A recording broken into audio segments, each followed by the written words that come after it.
Let me introduce you to Derek Stribling. He's 39. Derek lives in Lakeland. You know, he was also a basketball player for UT and Tennessee Tech, and was a free agent or in the draft for the NBA back in the day. What does he do now? Well, he's a teacher and a dean. That's right. He was at Crossroads Christian School, where he was the dean of students, a history teacher, a basketball coach, and a life management coach. Now, the life management that he was teaching these children is frightening. Is absolutely frightening. And here's how it all started. Victim number one, who was 18 and a student at the school, was having trouble with her father, and she said, I'm afraid that I'm not going to be able to come to school anymore. So she's confiding in Derek Stribling, her dean, her life management teacher. And she, during the conversations, it brought up that, by the way, the teacher told her, you've got a D in class right now. And she asked, was there any extra work I can do to bring my D grade up? And he went, as a matter of fact. And they started talking about sex. And it was filthy talk, nasty talk. And as a result, he began to do all kinds of nasty things and send it to her through social media. He asked to meet her to have sex, and she refused because he was married.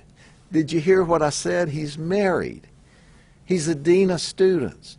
He is a basketball coach. He's a life management coach.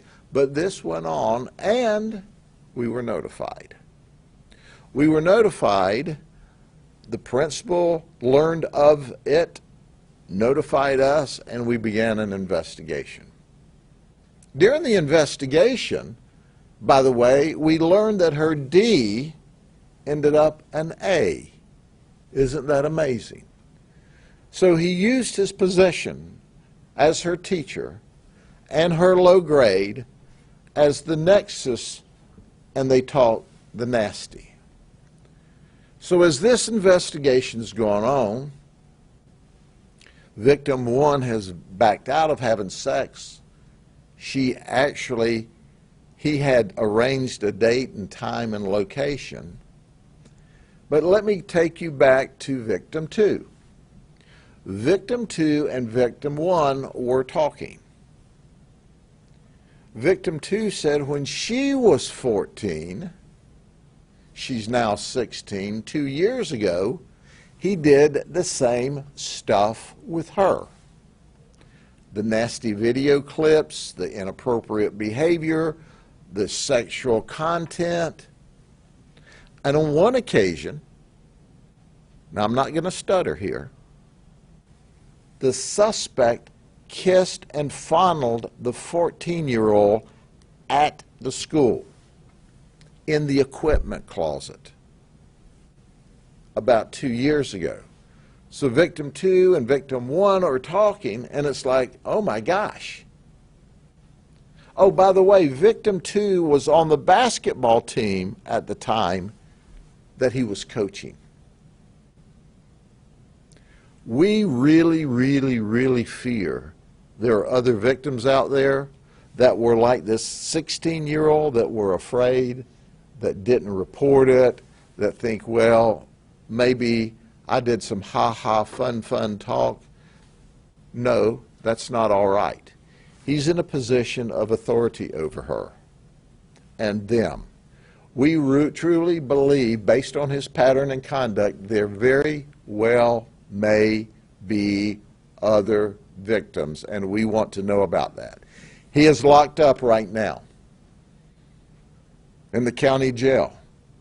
And our goal is to send him to prison for a very long time for taking advantage of children, of students of the Lakeland Christian School who were entrusted to his care. This is horribly offensive at every level and wrong at every level. He's supposed to be the adult. He also was grooming the parents. We talked to parents who thought he was a great guy, was glad that he was in a position of being their teacher because he was so nice. You know what we learn about deviants, pedophiles, predators?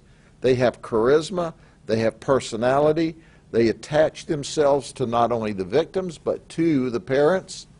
So that's right, parents. He very well likely has befriended you the whole time.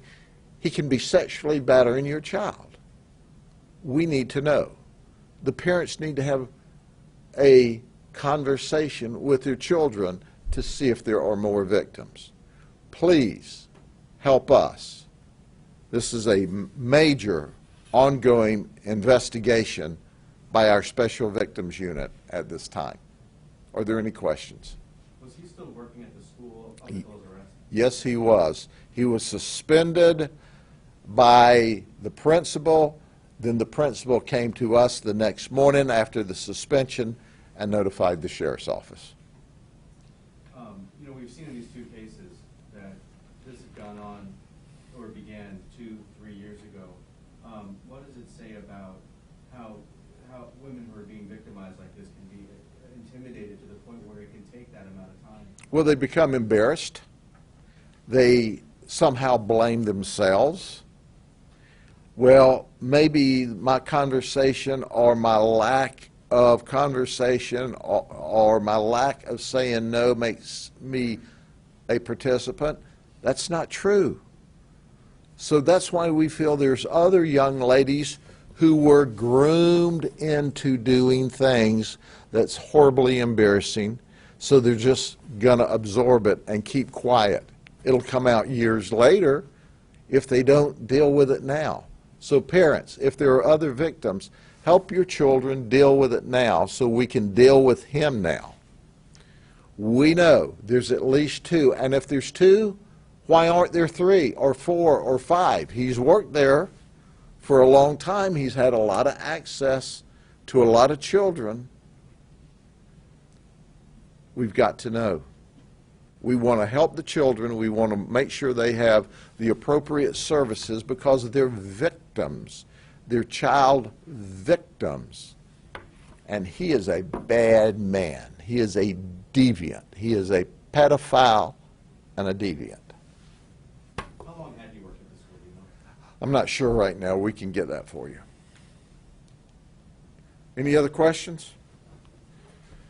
Thank you very much, folks. This is some heavy-hitting cases today that are all still under investigation. See y'all. Polk County Sheriff Grady Judd speaking on a trio of cases in Polk County. JB here with you live, folks, on WFLA Now as Polk County Sheriff Grady Judd makes his exit. Hello to our audience. Yeah, that's the picture right there of the third of 3 cases that we heard about. Derek Stripling, a teacher in Polk County, arrested on charges for crimes against a student. And I'm glad to hear the reporter in the room asking about the 2 cases there about crimes against minors and about how these students were coming forward down the line. In some of these cases, students have been coming forward years down the line after these crimes are alleged to have occurred. And it takes, of course, a tremendous amount of courage to stand up to a trusted public official. In one case, we have a teacher, and then in the other, we have a first responder. We have a Polk County firefighter. So to come out to report it and to proceed with telling your story and having an investigation getting launched, there's just a tremendous amount of courage that is being displayed by the victims in this case, coming forward and cooperating in the investigation by the Polk County Sheriff's Office. You heard there Grady Judd speaking about Derek Strickland, again, innocent until proven guilty, but Grady Judd laying out how the Polk County investigators have kind of dug into the story and determined that he was able to use the first student coming forward saying the student had a D and looking for any opportunities, any additional work that they could do to up their grade and get into the C, B, or A range, and that being an opportunity for the teacher to allegedly cross the line and engage in an inappropriate behavior in relation to the student, who again is a minor. Then the second victim, of course, coming forward with a story with allegations against Stripling as well. So we have been hearing about these stories of people coming forward, and it doesn't have to happen days or weeks down the line. It can happen months, years down the line. And this is a good opportunity to remind folks. If you're, I see that we got folks joining us on Facebook, we got folks joining us on YouTube. It's a reminder to all that provided the statute of limitations has not run out on a particular case, you can come forward if there is something in your past that you feel deserves there to be justice in the case of something that happened to you in your past. So we have these stories for you on WFLA.com, the WFLA app. If you click on the link in the description of this video, the triple arrests in we'll go back to the first case now, the trio of arrests in the Winter Haven murder, that shootout that occurred in January. We have details and more details coming on that story on WFLA.com. That was the first case that Grady Judd addressed, and you can see that our photographer zooming in, they are minors, and so we were zooming in beyond their mugshots, and that's what we do as our policy here at WFLA when it comes to crimes against students. So we'll continue, of course, to do that when we have press conferences that involve the pictures being displayed of minors. So we'll kind of look for some of the comments in the Facebook Live comment section. I'm not seeing too many. We'll hop over now to YouTube, saying hello to our folks here on YouTube. Yeah, I think that there's a lot of folks that are very glad to see Grady Judd, a very popular Florida sheriff, tell it like it is. I think it's fair to say that Grady Judd does not pull any punches, as outspoken as any law enforcement official, not just in Florida, but in the country when it comes to speaking his mind. Called Stripling here a deviant, and I think it was either he said a bad guy or a bad man. He has no problem using names, labels, and certain words to describe the people that end up in lockup in Polk County.